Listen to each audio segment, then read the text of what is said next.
Oh, Seven Citizens, Black here from Casa Black Gaming, and so here we are a day into what would look like Bethesda's new world. Yesterday, I and millions watched the deeper dive into their new game 25 years in the making, which for Star Citizen fans could be our reality as well. Of course, for Star Citizen fans, as we watched, we could not help but admire and at times be completely jealous of some of what the teams over at Bethesda have seemingly pulled off, and make no mistake, for every space game coming after and those still in development, there will be comparisons to Starfield because this is a once-in-a-lifetime game which will define many various types of spacefaring games, no matter what the genre, for years to come. But I'm here to talk about 10 things that Star Citizen's persistent universe could really use from some of the things that we saw in Starfield. I'm more focused on the PU and not Squadron 42, so please keep that in mind. But as I watched the presentation, I could not help but find things Starfield showed us that I wish we were already seeing in the verse. Now keep in mind that some, if not most of these features are planned for Star Citizen and have already been discussed, with some already on the roadmap, so this is a chance to maybe get the conversation started, raise some hype and awareness for some of our newer players who might not know that Star Citizen will have some of these features, and it's just really cool and fun to talk about the game that we all love, which is what I'm looking forward to the most with Starfield's release, since I myself will not be playing it, but I do look forward to and see the value in Starfield and what it will bring to space games everywhere. Now as a bonus, I have included 4 things that Star Citizen excels at that would just put Starfield over the top in terms of just becoming the ultimate space game around, and could actually come about one day thanks to a thriving modding community that Bethesda usually encourages. Alright, now so let's go ahead and get into these lists.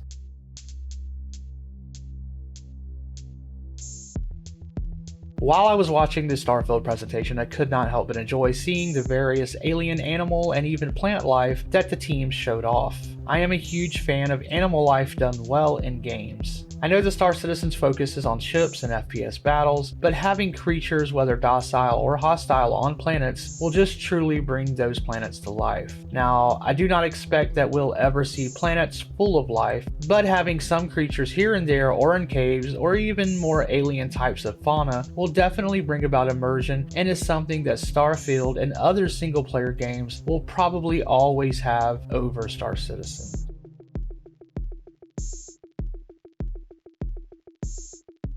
So I think every Star Citizen player was super jealous over the freedom we saw in the design and modularity of the ships that Starfield showed us. Their design language is very on par with what I like in sci-fi, and I enjoyed how these ships can be suited to a player's whims and imagination. Now, does that mean I think their ships are better than the ships we have in Star Citizen? Well, not exactly, and I would not like CIG to change direction here, but I would like to see some of the brands offer up more modularity, even if it's just a single ship line that gives us the opportunity. While we do have the Carrack, Caterpillar, and in-concept ship the Galaxy, and others that will have modularity, those are just compartments that can be swapped, and not the ability for a player to be able to swap out an entire ship's layout based on their needs or wants. I know the ship teams have more than enough on their plates already, but maybe one day in the future they will design something that allows players to customize their own ship to this degree, and I predict a ship like that would be one of the favorites amongst most players. So a couple of years ago, before the focus went back hard into Squadron 42, we were hearing about FPS Scanning making its way into the PU. It is a very long overdue feature that is sorely needed and pretty much cripples players currently. Now, we did get some teases about Squadron 42 scanning and how it's coming along, and while it looks great and all, Starfield scanning was just a slap in our face and a stark reminder of what we're missing in our day-to-day play right now. I cannot wait until this feature makes its way into the verse so we can scan dangerous situations, areas, and caves for threats, loot, and other discoverables.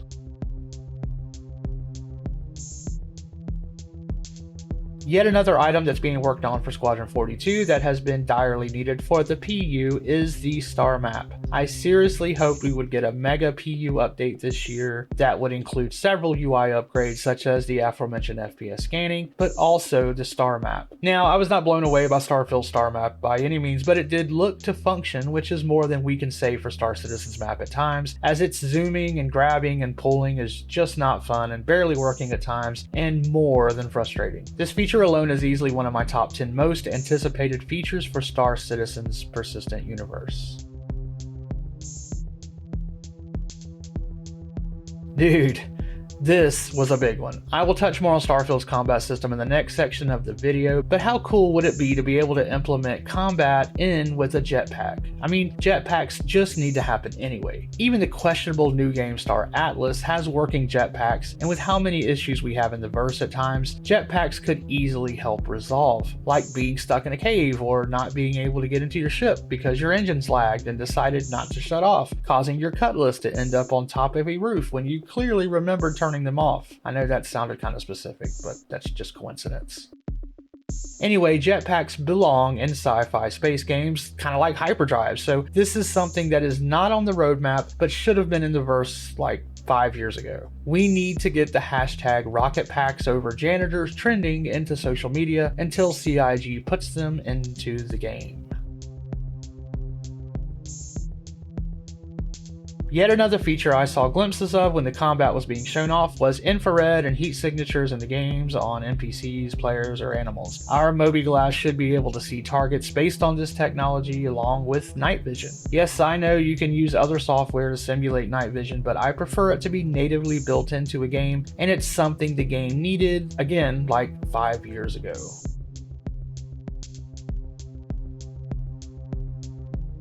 Alright, now here's something that CIG does not seem to have up its sleeve, and everyone will defer to say that, oh, that's what friends are for, but no. I'm not talking about playing the game with your friends and those kind of companions, but a tag-along robot or little alien pal that can be a co-pilot or provide beeps or little comments here and there. Yes, I know this is more of a frivolous thing to want, and I definitely do not want CIG to work on this now, but to say yes, one day you will have companions such as a Chopper or a Chewbacca that you will be able to bring along with you on your journeys who is not one of your friends and not a real player.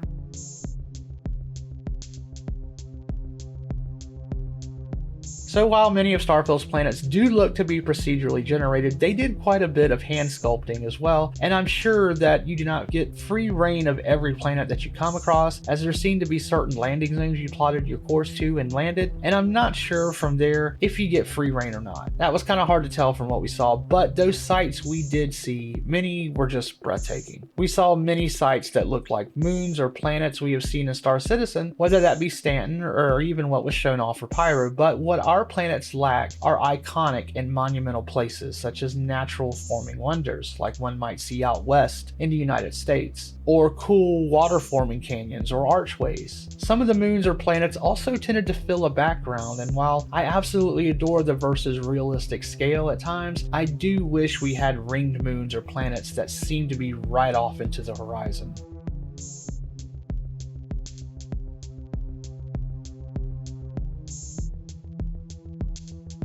We've only just begun to really hear about this word being thrown about in Star Citizen with not much detail. We know that it's coming, but to what degree and scale, we still don't know. Most of us are anxiously awaiting to hear from Tony Z and his team so we know what exactly they have coming and when. And hopefully more crafting news will come from this, as it does kind of go hand in hand with commodities and pricing and spawning of resources. Crafting in games like Elder Scrolls and other RPGs, including Starfield, are some of the best gameplay features around, and in a multiplayer universe such as Star Citizen, it's just a must, and so hopefully we hear more this year about this elusive and mysterious feature in the verse.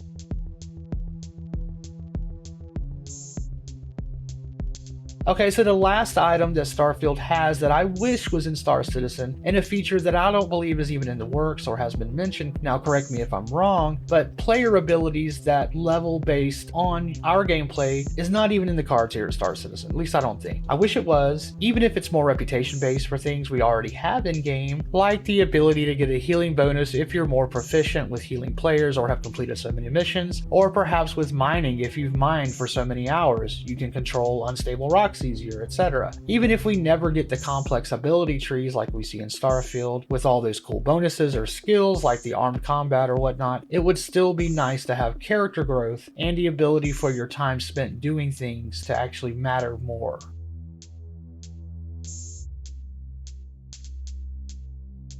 Now here is where I think Starfield could one day benefit from having a few features that Star Citizen currently has that could make Starfield more accessible to more players, and again I think some of these features could make their way into Starfield through the modding community. I know that Starfield was designed to be one thing, but very often mods can bring a breath of fresh air into a game and add additional benefits that can also attract a different audience. So here's 4 things that could possibly work in Starfield that Star Citizen actually does quite well.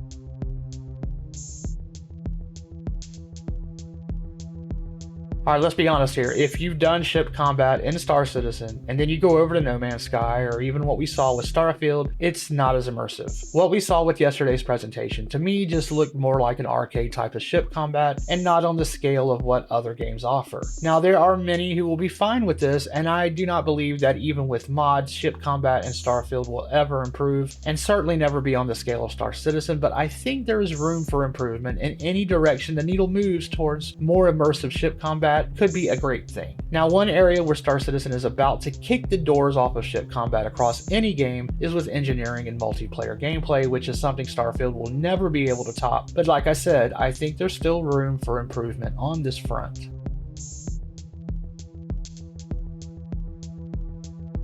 Speaking of flight, I think flight stick implementation would be an improvement and help a little with immersion. Are they necessary? That's debatable, and I certainly think in Star Citizen they are more beneficial than not. But from what we know, flight stick implementation is not supported in Starfield, and it very well might not be as needed. But having it in, I think, and giving players who want to use them that option is a good thing.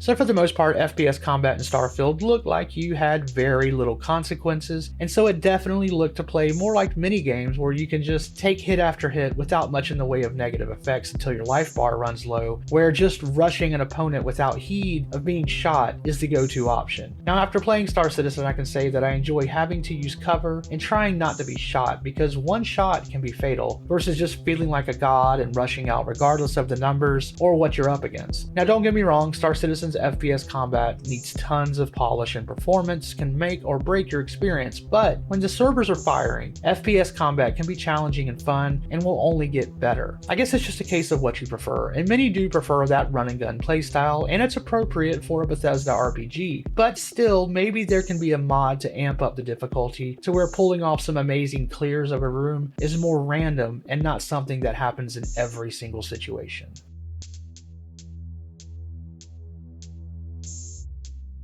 So yes, I completely understand that Starfield is a single-player RPG, but with mods can come some multiplayer options, and even if it just meant a co-op system where another player could join you, that to me would be a welcome experience. Now, I game with my wife almost exclusively, and even when I play with others, a lot of the time my wife is in those groups as well. I would love to get into Starfield and explore its features and story, but I'm not the kind of player who can sink that much time into a game unless my wife is right there with me to enjoy it and to explore and discover it together. So while I think the game looks phenomenal, I will not be playing it because of this exact reason. Now, I'm not butthurt about this, and I'm happy that those who enjoy immersing themselves into a single player game will get to do just that. But to me, this game just looks too huge not to be experiencing it with at least one other player. But that's just me.